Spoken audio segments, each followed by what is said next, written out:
Virginia might actually have a pretty decent team in 2025, bringing in North Texas transfer quarterback Chandler Morris to be their starter. And I think stability at the quarterback position is going to be something that is very important for Virginia and something they haven't necessarily had, at least with a solid quarterback over the past few years. And they start off the season with a pretty easy game against Coastal Carolina. The Chanticleers are nowhere near where they once were when they were one of the best Group of Five schools. Now, I think Virginia is a significantly better team, and I think the Hoos are going to run away with this one to start the year. The following week is a road trip to face NC State, and this is a non-conference game, even though they both play in the ACC. But the Wolfpack were pretty disappointing last year. A lot more loftier expectations going into the 2024 season, and they ultimately fell short. In 2025, they still have some of those expectations, especially on the shoulders of returning quarterback CJ Bailey after an incredible freshman year. If he's able to replicate what he was able to do last season, NC State can be very competitive considering how much of this team is returning because they are so young. But that makes them very unpredictable because this could go so many different ways. If everything pans out, then NC State can be a very good team and a very competitive team that might make a run in the ACC. If things fall apart because they are young and maybe the development slows, then NC State can be a disappointing team, even more disappointing than they were last year. But I think with CJ Bailey returning to the program, I think he will be slightly better than Chandler Morris, even though he has more experience in college football in general. Him coming to a new program, I think in the first couple of weeks might struggle just a little bit, especially on the road here. So NC State, I think, gets the win here before a very easy game against William and Mary. Chandler Morris at this point in the season, going into week 4, will be very comfortable in this Virginia offense as they kick off ACC play. And that first game is going to be against Stanford, one of the easiest ways you could possibly start out ACC play. The West Coast team's just not going to be very good this season. Stanford, the worst of the two. Not really much to talk about here for the Cardinal. I think this is a game that Virginia absolutely should win.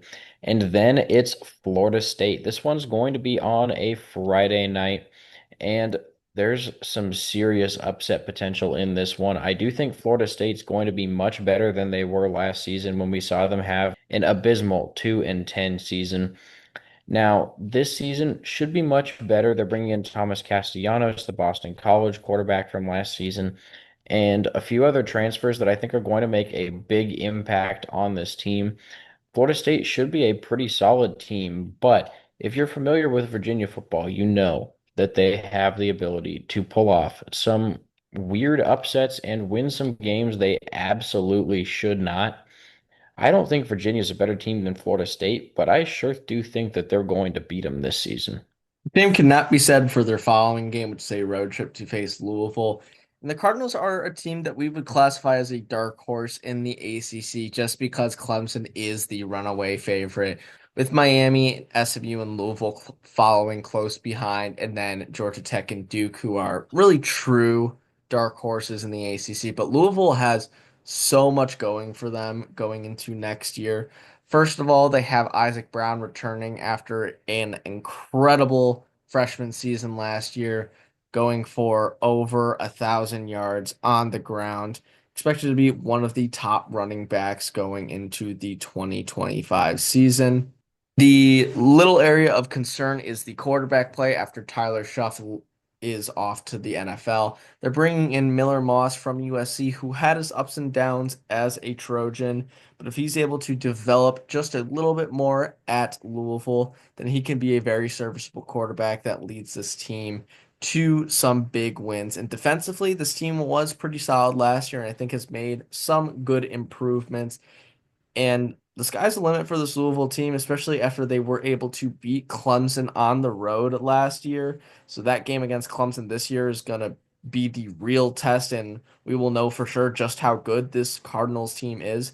But against Virginia, I don't think the Cavaliers will have much of a chance. Defensively is where this Virginia team will struggle, particularly in the secondary. Just not a lot of experience there. The defensive line is also lacking some experience from last season. The majority of the starters have moved on, whether it's through the transfer portal or to the NFL.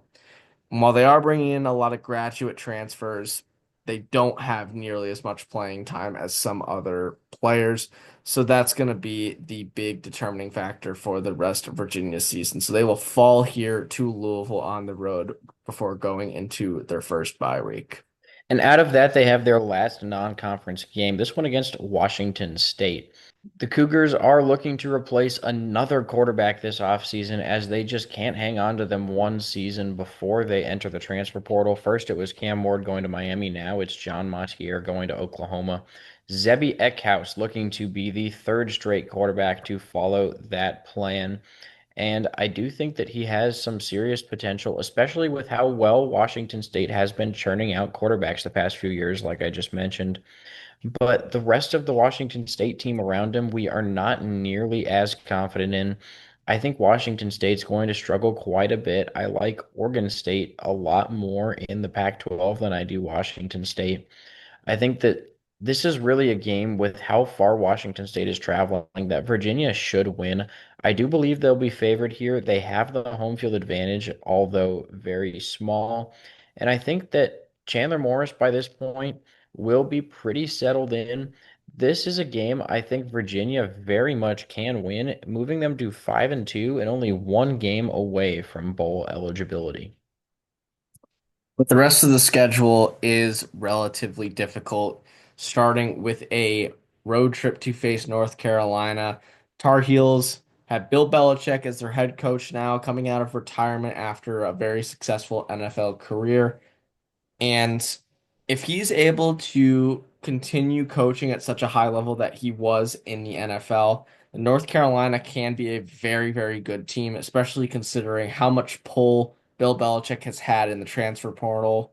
He got Gio Lopez to be a starting quarterback out of South Alabama, and he's going to be very solid for the Tar Heels. Throw in the fact that this is a road trip for Virginia. While it's not too far, North Carolina does have a very good home atmosphere. I don't think the Cavaliers will be able to stand up to this North Carolina team. Then it's another road trip to face Cal. And the Golden Bears were a team that we were initially very high on early on in the offseason. But after a fallout between the boosters of Cal and the coaching and athletic departments, Cal had most of their star players transfer out, including starting running back Jaden Knott, who is now at Oklahoma joining John Montier. They do still have a couple transfers that remains there, including former Ohio State quarterback Devin Brown, who is likely going to be the starting quarterback. So they do have a little bit of upside, especially considering that last year's secondary was very solid. And even though they've lost most of those players, it's still the defensive scheme that makes them very good. Throw in the fact that this is a really long road trip for Virginia. Like Jonah was saying with Stanford early on, this is now the opposite, and now Virginia has to bear the brunt of such a tough road trip. Cal, even though they might be comparable to Virginia in terms of skill, I do think the home field advantage is going to be what carries the most weight. So Cal will get the win over Virginia, dropping them to 5-4. And then the Cavaliers go back home to face Wake Forest. And I think Wake Forest is going to struggle quite a bit this season. I know some people think they're going to have a good year, but just looking at their roster, looking at the depth chart, I really don't see enough on this team in order to compete with the majority of teams in conference play. There's a few good players on there, but really you need much more than that in order to win a lot of games in the ACC. I think Virginia has more talent than Wake Forest. And especially at home, I think the Cavaliers should be able to win this game before a matchup with Duke on the road. And we actually really like this Duke team. They're another one of our dark horses in the ACC. They paid Darian Mensah quite a bit of money in the transfer portal as he left Tulane. And now they have a really solid roster and they've outperformed expectations the past few seasons. Now the expectations are starting to rise, and I think that Duke still has the ability to potentially outperform them. They're one of the teams in the ACC that could maybe shock the world and make the college football playoffs, be something kind of like Indiana was last season, except their schedule's more difficult, so they might not even need to go 11 and 1. All of that being said, I think they are much better than Virginia. And with the Cavs going on the road, I really don't see any way they win this game. I think they'll drop to 6-5 here, heading into their last bye week. And with that bye week coming very late in the schedule, they only have one more game, and that is their in-state rivalry game against Virginia Tech.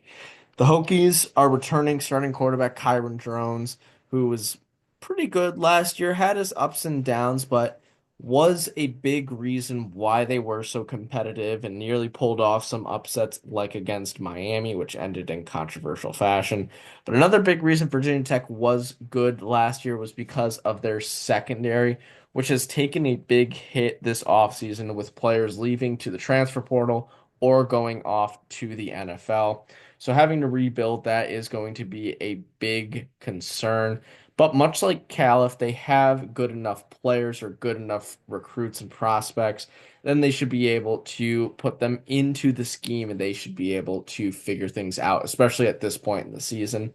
Virginia gets the benefit of not having to play at Lane Stadium, which is one of the toughest environments to play in. But all that being said, Virginia Tech just has a little bit more talent. They have the better team overall and the more continuous success. Granted, it's only just by a little bit more compared to Virginia, but just that little bit more amount of success and consistency is what's going to push them ahead. So Virginia will fall in this game, finishing the year off 6-6 after going into this last month and a half of football at 5-2. Which is a little bit of a disappointing end to the season, but I think 6-6 is still better than some Virginia fans are expecting. Making a bowl game is an improvement for this program, and it's an improvement from our way too early prediction as well, where we only had Virginia going 5-7. The projection was 6.05 wins. Believe it or not, that stayed exactly the same despite multiple percentages changing. The ACC record is 3.25 and 4.75. The ceiling for Virginia this season, I do think, is 8-4. There's a few more games on this schedule that are, 50-50, but it would require them upsetting Virginia Tech, which is something that we have not seen much since the turn of the century. So it's very unlikely they do hit this ceiling of 8-4. Now the floor is going to be 4-8. And I think that there's a decent chance of this happening, but it would rely on Chandler Morris having a very disappointing season. So much more likely we're going to see Virginia actually hit our predicted record of 6-6 and making a bowl game in 2025. So thank you guys for watching. Please make sure to like and subscribe, and we'll see you in our next video.